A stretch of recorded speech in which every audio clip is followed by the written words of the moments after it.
তো হ্যালো সবাইকে, এর আগের ভিডিওতে আমরা তোমাদের গোলক চ্যাপ্টারের থিওরি পার্টটা করেছিলাম। আজকে অঙ্কগুলো স্টার্ট করব। তো চলো স্টার্ট করা যাক। তো 1 নম্বর অঙ্কটা কি বলেছে তোমাদের, বসে দেখি বারোর। বলেছে একটি গোলকের ব্যাসার্ধের দৈর্ঘ্য 10.5 সেমি হলে তার সমগ্র তলের ক্ষেত্রফল কত। আচ্ছা, তার মানে একটা আমাকে গোলক দিয়েছে, যে গোলকের নাকি ব্যাসার্ধের দৈর্ঘ্য, অর্থাৎ এইটাই একটা যদি ফুটবল হয়, এটা তার ব্যাসার্ধ, অর্থাৎ 10.5 সেন্টিমিটার, এইটুকুটা দৈর্ঘ্য বলে দিচ্ছে। আর কি জানতে চেয়েছে, নাকি তার সমগ্র তলের ক্ষেত্রফল কত। অর্থাৎ যদি একটা ফাঁপা গোলক থাকে, মানে ফুটবল, সেই ফুটবলটার ব্যাসার্ধ হচ্ছে নাকি 10.5 সেন্টিমিটার। এবার যে ফুটবলটা যে পুরো প্লাস্টিক দিয়ে তৈরি, রাবারটা যেটা থাকে, সেই রাবারের পরিমাণটা কত সেটা জানতে চেয়েছে, অর্থাৎ তার সমগ্র তল। তাহলে লিখে দিচ্ছি ধরি না লিখে লিখছি গোলকের ব্যাসার্ধ, গোলকের ব্যাসার্ধ সমান 10.5 সেন্টিমিটার। আর কি জানতে চেয়েছে, গোলকের সমগ্র তল। তাহলে গোলকের সমগ্র তলের ক্ষেত্রফল আমরা কি ফর্মুলা জানি, নাকি 4 পাই আর স্কোয়ার। আর বলতে ব্যাসার্ধ, এর মানটা পুট করে দিই। তাহলে 4 ইন্টু পাই, পাই বলতে 22/7, ইন্টু আর, আর বলতে ব্যাসার্ধ, অর্থাৎ 10.5 তার হোল স্কোয়ার। তাহলে কি চলে আসছে আমাদের, 4 ইন্টু 22/7 ইন্টু 10.5 ইন্টু 10.5, দুটো 10.5 আছে। তাহলে এটা দশমিক তুললে 10, আর এটার দশমিক তুললে নিচে 10। তাহলে এবার কাটাকাটি করব। তাহলে 5 দিয়ে কাটছি, তাহলে 2, আর এটা 21। এবার 7 দিয়ে কাটলাম, 7 3 21, আবার এটা 2, আর এটা কেটে হচ্ছে 21। তারপরে এই 2 আর 4 কাটলাম, তাহলে 2, আর এই 2 কেটে গেল। তাহলে কি কি পড়ে থাকছে আমাদের, 22 ইন্টু 3 ইন্টু 21। তাহলে 22 আর 3 গুণ করে আমাদের কত আসবে, নাকি 1386। তার মানে 22 3 আর 21 গুণ করে চলে আসছে 1386 বর্গ সেমি। তাহলে আমাদের 1 নম্বর সমগ্র তলের ক্ষেত্রফলের অ্যান্সারটা হয়ে গেল 1386 বর্গ সেন্টিমিটার। তারপরে নেক্সট 2 নম্বরটা কি বলেছে, একটি চামড়ার বল তৈরি করতে প্রতি বর্গ সেমি 17.5 টাকা হিসেবে 431.20 টাকা লেগেছে। তাহলে কি জানতে চেয়েছে, বলটির ব্যাসের দৈর্ঘ্য কত হবে নাকি। আচ্ছা, তো একটা কি বলেছে, বল আছে চামড়ার, তো ধরে নিলাম এটাই একটা আমার চামড়ার বল। তাহলে এই বলটা তৈরি করতে নাকি, এই বলটা যে আছে, এই বলটা তৈরি করতে নাকি 17.5 টাকা খরচ হচ্ছে। কোথায়, 1 বর্গ সেন্টিমিটার। তার মানে এইটুকুটা ক্ষেত্রফল সাপোজ ধরে নিলাম আমি, 1 বর্গ সেন্টিমিটার এইটুকুটা এলাকা। তাহলে এইটুকুটার জন্য খরচ হচ্ছে আমাদের 17.5 টাকা। ঠিক আছে, আর টোটালটার জন্য তৈরি করতে কতটা খরচ হচ্ছে, নাকি 431 টোটালটা। আর টোটালটার জন্য খরচ হচ্ছে 431.20 টাকা, টোটালটাতে খরচ হচ্ছে। জানতে চেয়েছে বলটির ব্যাসের দৈর্ঘ্য কত। তার মানে বলটির ব্যাস বলতে আমরা কি জানি, 2r হয় ফর্মুলা, যদি ব্যাসার্ধ r হয়। ঠিক আছে, তাহলে কি করে করব, ধরি বলটির তো নয়, চামড়ার বলটির, ঠিক আছে, বলটির ব্যাসার্ধ সমান r একক, এটা ধরে নিলাম। এবার আমি এই যে চামড়ার বল তৈরি করবো, তার মানে কোন এলাকাটা বের করবো, নিশ্চয়ই তার সমগ্র তল বের করবো, কারণ তৈরি করতে নিশ্চয়ই আয়তনটা আমার লাগবে না, কি লাগবে, তার সমগ্র তলটা লাগবে। তার মানে সমগ্র তল বের করছি, টোটালটা। তাহলে বলটির সমগ্র তলের ক্ষেত্রফল কত হয়ে যাবে, 4 পাই আর স্কোয়ার ফর্মুলা হয়।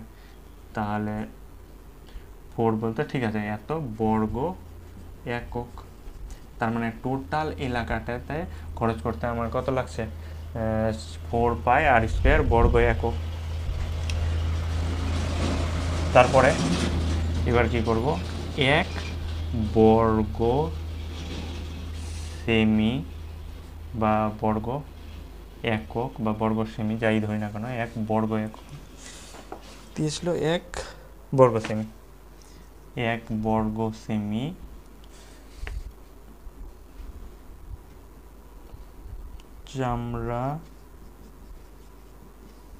চামড়ার বলটি তৈরি করতে খরচ হয়, এই যে কতটা খরচ হচ্ছে 17.50 টাকা 1 বর্গ সেমির জন্য। কিন্তু আমাদের টোটাল কত বর্গ সেমি বেরিয়েছে, 4 পাই আর স্কোয়ার টোটালটা বেরিয়েছে, তার মানে 4 পাই আর স্কোয়ার বর্গ সেমি চামড়ার বলটি তৈরি করতে খরচ হবে। নিশ্চয়ই 1-এর জন্য যদি 17.5 হয় তাহলে এতর জন্য কী হবে, নিশ্চয়ই বেশি হবে। তার মানে 4 পাই আর স্কোয়ার ইন্টু 17.50 টাকা।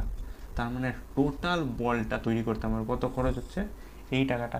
আবার প্রশ্নানুসারে কি বলে দিয়েছে আমাদের, প্রশ্নানুসারে বলে দিয়েছে নাকি 4 পাই আর স্কোয়ার ইন্টু 17.50 সমান 431.20। এবার এখান থেকে আমি আর এর মানটা বের করে নিচ্ছি, তাহলে কি হয়ে যাবে, আর স্কোয়ার সমান 431.20 ইন্টু 17.50 গুণ হয়েছিল, এই সাইডে আসলে 1 বাই হয়ে যাবে 17.50। এইদিকে 4 ছিল গুণ হয়ে, এই সাইডে আসলে 1/4, এই সাইডে ছিল পাই মানে 22-এর 7, তাহলে এই সাইডে চলে আসলে হয়ে যাবে 7/22 হয়ে গেল। এবার দশমিকগুলো তুলে দিচ্ছি, এই দশমিক তুললাম মানে নিচে 100 দিয়ে ভাগ, আর এর জন্য দশমিক তুললে উপরে 100, যেহেতু নিচে আছে এবার 100 কেটে গেল। তারপরে একটা জিরো কেটে দিচ্ছি, তারপর 7 দিয়ে কাটছি 25, তারপরে 2 দিয়ে কাটছি, আর এটাকে 2 দিয়ে কাটলে 2, 1, 5, 6, আবার 2 দিয়ে কাটছি, তাহলে 1, 8, তারপরে এবার 11 দিয়ে কাটছি, 11 দিয়ে এটা কাটলে 2, আর এটা 11 দিয়ে কাটলে 99 মানে 9, 98, আবার 2 দিয়ে কাটছি, তাহলে হয়ে যাচ্ছে 49। তাহলে কি চলে আসছে, আর স্কোয়ার সমান 49/25। এবার এইদিকে স্কোয়ার হয়েছিল, ওই সাইডে গেলে কি হয়ে যাবে, শুধু রুট হয়ে যাবে, অর্থাৎ 49, তার মানে 49 কার রুট হয় 7-এর, আর 25 কার হয় 5-এর। এবার আমাকে কি জানতে চেয়েছি, বলটা যে ছিল চামড়ার তার ব্যাসটা জানতে চেয়েছি, এটা আমরা আর এর মান পেলাম, অর্থাৎ ব্যাসার্ধটা পেয়ে গেলাম। তাহলে অতএব ব্যাস কত হয়ে যাবে, 2 ইন্টু 7/5 মানে 14/5। এবার এটাকে যদি দশমিকে নিয়ে চলে আসছি, তাহলে 0 আর এটা 4, দশমিকের জন্য একটা 0 নিয়ে নিলাম, তাহলে 40 মানে 8। তার মানে অ্যান্সারটা কত চলে আসছে আমাদের, ব্যাসের দৈর্ঘ্য 2.8 সেমি। তার মানে যে এই যে বলটা ছিল এর ব্যাসের দৈর্ঘ্য কত হয়ে যাচ্ছে, 2.8 সেমি।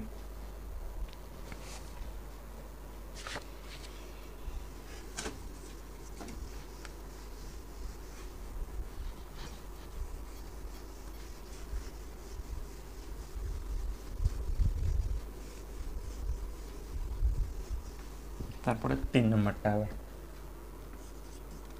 কি বলেছে, স্কুলে শটপাট খেলার জন্য যে বলটি ব্যবহার করা হয় তার ব্যাসের দৈর্ঘ্য 7 সেমি হলে বলটিতে কত ঘন সেমি লোহা আছে হিসাব করে লিখি। তার মানে একটা আমার লোহার বল আছে, যেগুলো বল নিয়ে আমরা স্কুলে খেলি, লোহার বল নিয়ে, ওই যে পেছনে কাঁধের কাছে নিয়ে যে দূরে ছোড়া হয়ে যায় ওই বল। এবার ওই বলটার নাকি ব্যাসের দৈর্ঘ্য বলে দিয়েছে 7 সেন্টিমিটার। তার মানে এটা যদি কেন্দ্র হয়, এটা হচ্ছে তার ব্যাস, এর দৈর্ঘ্যটা বলে দিয়েছে আমাকে 7 সেন্টিমিটার। এবার জানতে চেয়েছে এর মধ্যে কত ঘন সেমি লোহা আছে, তার মানে বলটা কি দিয়ে তৈরি, লোহা দিয়ে। এবার ওই বলে কতটা পরিমাণ লোহা আছে সেটা জানতে চেয়েছে, অর্থাৎ লোহা কোথায় আছে, তার টোটাল এলাকায় আছে, অর্থাৎ আয়তনে আছে। তার মানে আলটিমেট কি জানতে চেয়েছে, আমার আয়তনটা জানতে চেয়েছে। তাহলে লিখছি বলটির ব্যাসের দৈর্ঘ্য যেটা দিয়ে দিয়েছে, বলটির ব্যাসের দৈর্ঘ্য সমান 7 সেন্টিমিটার। অতএব বলটির ব্যাসার্ধ সমান 7/2 সেন্টিমিটার। এবার কি বের করবো, বলটার কতটা লোহা আছে, অতএব বলটিতে লোহা আছে মানে তার আয়তনটা, অর্থাৎ 4/3 পাই আর কিউব। এটা হয় আমাদের গোলকের আয়তনের ফর্মুলা। তার মানে 4/3 পাই বলতে 22/7 আর আর বলতে 7/2 তার কিউব। তার মানে 4/3 ইন্টু 22/7 ইন্টু 7/2 কটা আছে, 3টে আছে, তাহলে 3টে 7/2 লিখে দিচ্ছি। এবার কাটাকাটি করছি, এই যে একটা 7, এখানে একটা 7 কাটলো, 2 আর 4 কাটলাম, আবার 2 2 কাটলাম, আর এই 2 আর এটা কেটে 11। তার মানে আলবানদের উপরে আসছে 11 ইন্টু 7 ইন্টু 7/3। তার মানে 11 আর 7 গুণ করে 77 ইন্টু 7/3। তারপরে 7 7 49, 49 50 এখানে বানানো 53/3। এবার এটাকে যদি দশমিকে করে নিই তাহলে 539, 1 দিয়ে 3, 7 দিয়ে 21, 3 থেকে একবার 2, 9 দিয়ে 27, এত ঘন সেমি। তার মানে এই যে লোহার বলটা ছিল ওর আয়তনটা কত, মানে ওখানে কতটা পরিমাণ লোহা আছে, নাকি 779.2/3 ঘন সেমি লোহা আছে। তারপরে 4 নম্বরটা করবো। এবার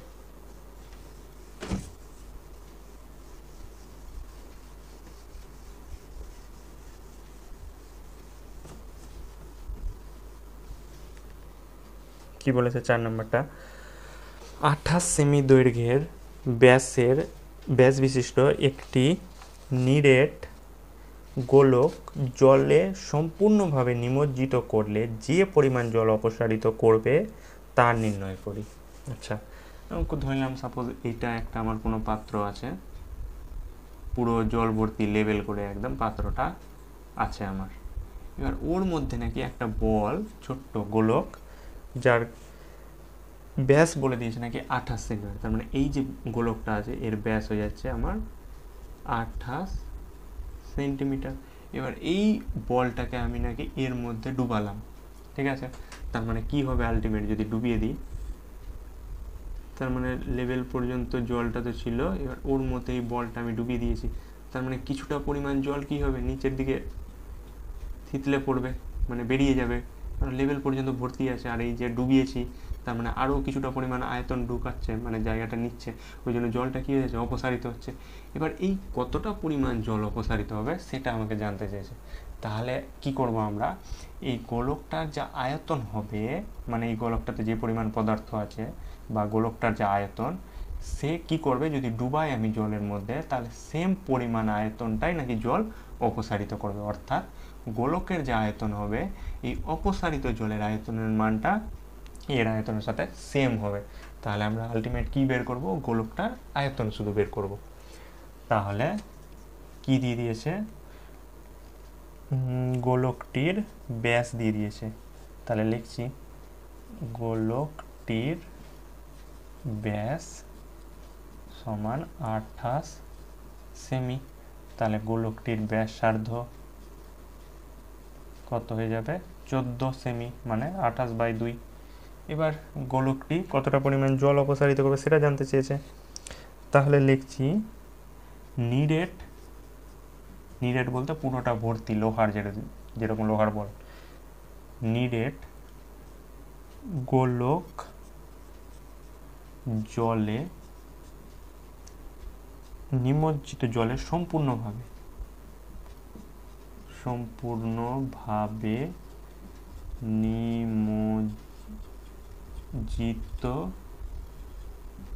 নিমজ্জিত করলে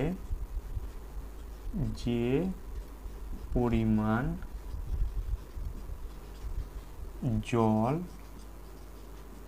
অপসারিত করবে তা হলো অর্থাৎ তার আয়তনটা, মানে 4/3 পাই আর কিউব। তার মানে 4/3 পাই এর মান 22/7 ইন্টু আর এর মান কত আসে 14, তার হোল কিউব। তার মানে আমাদের করলে চলে আসছে 4/3 ইন্টু 22/7 ইন্টু 14 ইন্টু 14 ইন্টু 3টা 14। তাহলে এটা কাটলাম 2, আর কেউ কাটবে না। তাহলে উপরে কি থাকছে 4 ইন্টু 22 ইন্টু 2 ইন্টু 14 ইন্টু 14/3। এবারে এটাকে সবটাকে আমরা গুণ করব। তাহলে গুণ করলে আসবে 4, নিচে তো 3 থাকবে, আর গুণ করলে চলে আসছে আমাদের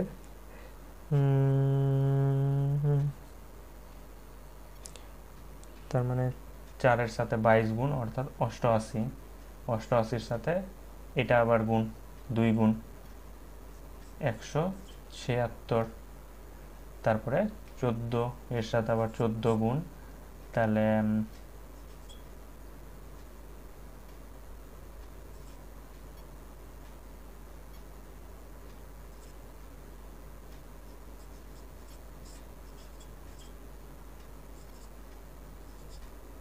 আবার এর সাথে 14 গুণ।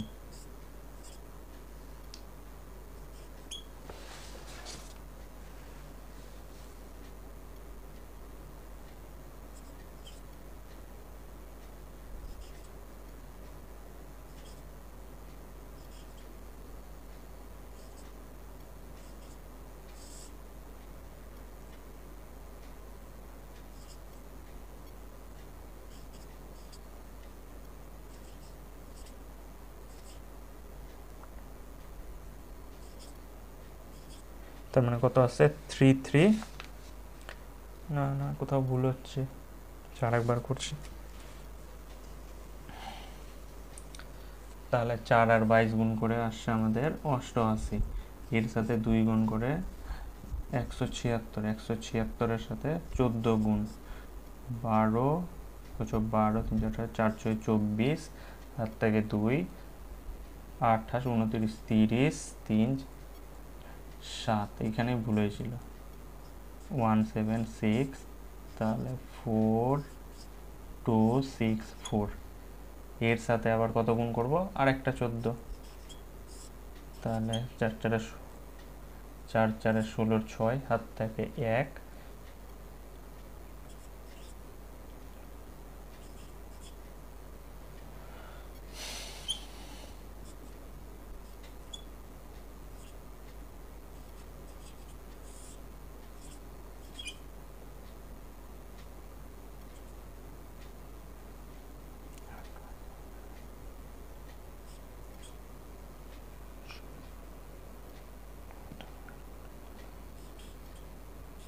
তাহলে 34496, 34496 এটা আছে। এবার এটাকে যদি ভাগ করি 34496কে 1 দিয়ে 3, তারপরে 4, আবার 1 দিয়ে 1, আবার 4, 4 দিয়ে 12, 2, আবার 9 নামলো, 7 দিয়ে 9 দিয়ে 27, আবার 2 আর 6, 8 দিয়ে 24 বাই তাহলে 2/3, এত ঘন সেমি। তার মানে এই বলটার আয়তন কত আমার 11,498.2/3, এর আয়তনটা অর্থাৎ এতটা পরিমাণ জল আমার অপসারিত করবে। তারপরে 5 নম্বরটা এবার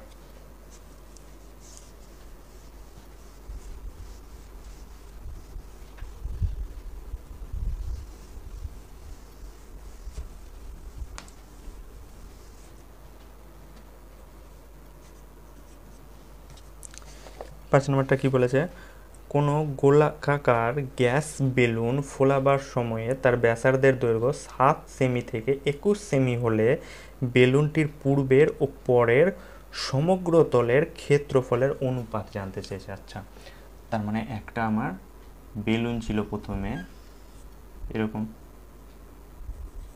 একটা বেলুন আছে, এই বেলুনটার ব্যাসার্ধ নাকি 7 সেন্টিমিটার। এবার বেলুনটাতে আমি হাওয়া দিয়েছি মানে ফুলিয়েছি, তাহলে বেলুনটা কী হবে, সাইজে বড় হবে, তাহলে বড় হয়ে গেল বেলুনটা সাইজে। এবার এই বেলুনটার ব্যাসার্ধ এখন কত হয়ে গেছে নাকি 21 সেন্টিমিটার। তাহলে জানতে চাইছে পূর্বের, এটা পূর্বে মানে আগে কি ছিল আর এটা পরে মানে এখন, এই দুজনের সমগ্র তলের ক্ষেত্রফলের অনুপাতটা জানতে চাইছে। তাহলে এর ক্ষেত্রে আমি সমগ্র তলের ক্ষেত্রফল কি বেরাবে, সমগ্র তলের ক্ষেত্রফল ফর্মুলা কি জানি আমরা, 4 পাই আর স্কোয়ার, আর বলতে কত আছে 7, অর্থাৎ 7 স্কোয়ার। আর এদিকে এর সমগ্র তল কি বেরাবে, সমগ্র তলের ক্ষেত্রফল বেরাবে 4 পাই আর স্কোয়ার, আর বলতে 21, এর স্কোয়ার ইউনিটগুলো দিয়ে দিচ্ছি, বর্গ সেমি, বর্গ সেমি। এবার কি জানতে চেয়েছে আমাদের, এর সমগ্র তলের ক্ষেত্রফল আর এর সমগ্র তলের ক্ষেত্রফলের অনুপাতটা, অর্থাৎ 4 pi into 7 square is to 4 pi into 21 square. তাহলে 4 পাই কেটে যাচ্ছে, তাহলে 7 স্কোয়ার বলতে 2 7 গুণ, আর 21 স্কোয়ার বলতে 2 21। এবার একটু কাটাকাটি করে নিয়েছে, তাহলে 7 আর এটা 21 3, আবার এটাও 3, অর্থাৎ 1:9। তো ঠিক আছে, আজকে এটুকুই। নেক্সট ভিডিওতে আমরা 6 থেকে স্টার্ট করব।